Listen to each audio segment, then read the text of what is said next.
নমস্কার, আমি স্বপন কর্মকার।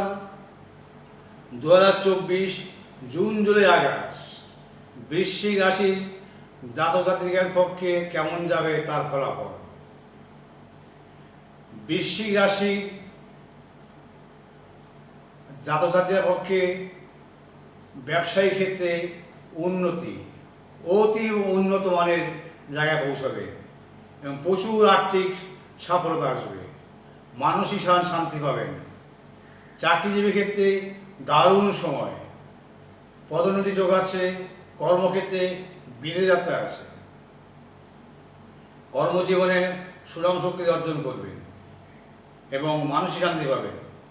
স্বাস্থ্য নিয়ে চিন্তার কোনো কারণ নাই বৃশ্চিক রাশির পক্ষে। বিবাহের ক্ষেত্রে আগস্ট মাসের মধ্যে একমাত্র পুনরাবৃত্ত বিয়ের ক্ষেত্রে সফলতা অন্যদিক থেকে দেয়। সন্তান নিয়ে অতি উত্তম সময়, তাদের সফলতা, তাদের মানসিকতা, তাদের শিক্ষা বিদ্যা সব দিক থেকে শুভ সময়।